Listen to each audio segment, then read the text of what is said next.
Bonjour mon frère, bonjour ma soeur, c'est ton frère Lambert Lakis. Je voulais juste prendre quelques moments pour te parler de l'amour de Dieu, pour t'aider à réaliser l'amour que notre Dieu a pour toi. La Bible dit dans Jean 3,16 que Dieu a tant aimé le monde qu'il a donné son Fils unique afin que quiconque croit en lui ne périsse point mais qu'il ait la vie éternelle. Je dirais que c'est le verset le plus important de la Bible, d'après beaucoup de gens. Et aujourd'hui, je voudrais juste te faire réaliser cet amour. Comment Dieu a manifesté son amour à ton égard en te donnant ce qu'il avait de plus précieux. Il a pris ce qu'il avait de plus précieux, son Fils unique. Il a sacrifié à la croix pour te racheter du péché, pour te réconcilier avec lui. 2 fois dans le Nouveau Testament, on entend d'une manière audible la voix de Dieu le Père dire « Celui-ci est mon Fils bien-aimé en qui j'ai mis toute mon affection. » Ce Dieu prend son Fils bien-aimé en qui il a mis toute son affection, le sacrifie à la croix pour toi, pour te racheter. Ça veut dire que toi aussi tu es précieux à ses yeux. Dieu t'aime. S'il ne t'aimait pas, il n'allait pas faire cela. Je veux que tu réalises combien Dieu t'aime. Aujourd'hui, les hommes ne te valorisent peut-être pas. Les gens te méprisent, les gens te rabaissent, les gens t'insultent. Les gens t'évitent, tu veux te faire des amitiés, personne ne te veut comme ami. Mais Dieu t'aime. Il est non seulement ton Père, ton Créateur, mais il veut être ton ami. Il veut développer cette amitié avec toi. J'ai été directeur logistique d'une société internationale, mais à ce titre, beaucoup de gens voulaient développer une amitié avec moi.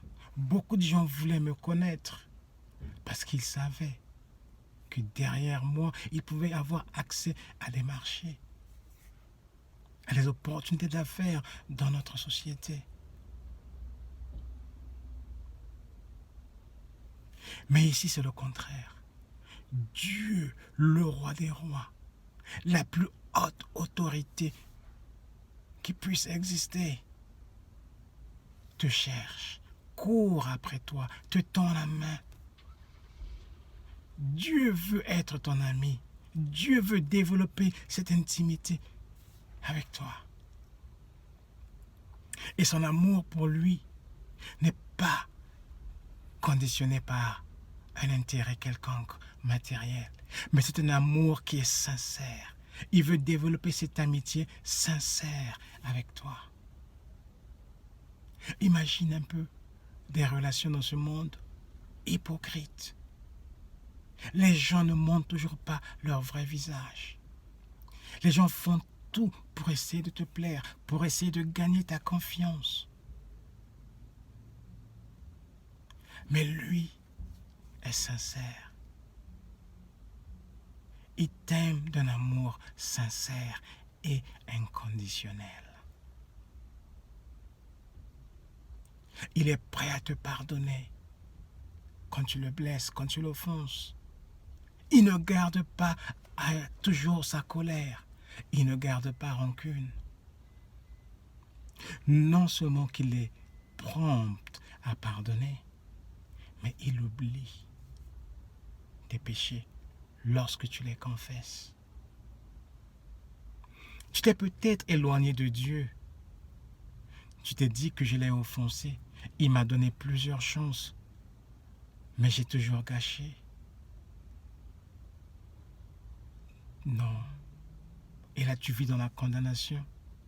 Tu es découragé, déprimé, abattu. Reviens tout simplement à Dieu. Demande-lui tout simplement pardon. Il dit que le juste tombe mais se relève. Le nombre de fois que tu es tombé n'est pas important pour lui. Le plus important pour lui, c'est que tu puisses te relever, que tu puisses demander pardon. Il va te pardonner, il va te reprendre. Voilà un peu l'amour que ce Dieu a pour toi. Réalise cet amour. Saisis cet amour parce que tu es précieux à ses yeux. Tu as de la valeur à ses yeux. Tu es unique, tu es spécial et tu as un appel unique. Il y a une tâche spéciale que Dieu t'a confiée et il veut que tu l'accomplisses. Si tu déclines son offre, il sera obligé de prendre quelqu'un d'autre. Mais je peux te dire qu'il n'y a rien de plus beau que d'être un enfant de Dieu. Il n'y a rien de plus beau que de marcher avec Dieu. Il n'y a rien de plus beau que de répondre à son appel. À chaque fois que tu vas obéir à la parole de Dieu, à chaque fois que tu vas répondre à son appel, tu verras que tu seras heureux. Le bonheur n'est pas dans le matériel. Le bonheur se trouve dans l'appel. Quand tu réponds à son appel, quand tu commences à donner ce que Dieu t'a donné aux autres, tu vas goûter à son amour. Tu vas goûter à la vraie joie. Tu vas goûter au bonheur. Jésus a dit qu'il y a plus de joie à donner qu'à recevoir. Aujourd'hui, je suis un homme comblé.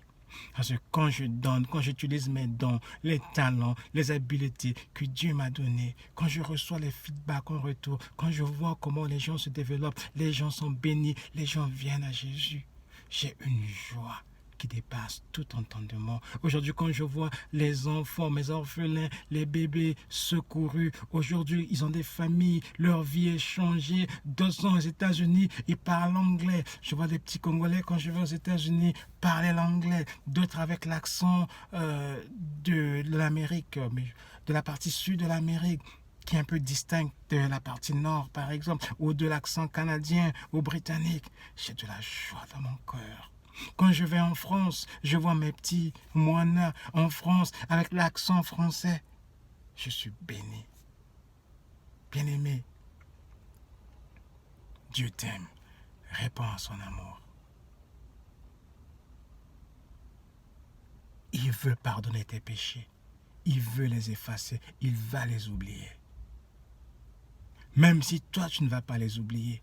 Même si le diable va te les rappeler. Même si tu vas te les rappeler toi-même. Mais quand Dieu te les aura pardonné, quand tu les auras confessés, Dieu va te pardonner. Il va les oublier. Où peux-tu trouver un tel Dieu? Où peux-tu trouver un tel Père? J'écoute beaucoup les témoignages des anciens satanistes qui se sont convertis. Ils vous disent que Satan, chez Satan, c'est la rigueur, c'est la discipline. Les gens ont peur. Mais quand ils viennent à Christ, c'est le contraire. Ils découvrent l'amour sincère. Goûte à cet amour, mon frère. Tu ne vas pas le regretter dans ce siècle et aussi pour l'éternité. Alors si tu n'as pas encore accepté Jésus dans ton cœur comme ton sauveur, dans tes propres mots, reconnais simplement ta condition de pécheur, reconnais tes péchés et demande à Jésus de les effacer, de te pardonner et ouvre-le ton cœur. Accepte-le comme ton Seigneur. Dans tes propres mots, le plus simplement possible. À ce moment-là, tu deviendras enfant de Dieu. Et en tant qu'enfant de Dieu, tu auras droit à tous les privilèges dus à ton rang. Les promesses de la Bible seront pour toi. Tu vas marcher dans la joie, tu vas marcher dans la victoire. Peu importe tes circonstances, peu importe ta condition, Dieu va être avec toi. L'Esprit de Dieu viendra habiter en toi. Et avec lui, vous allez accomplir des merveilles. Sois béni mon frère, sois encouragé. Et si ce message t'a béni, partage-le à d'autres personnes. Ne garde pas la bénédiction pour toi-même. Et si tu penses que ce message peut bénir une autre personne que toi, partage-le. Que Dieu t'encourage, que Dieu te fortifie dans ce temps difficile. Merci mon frère. À bientôt.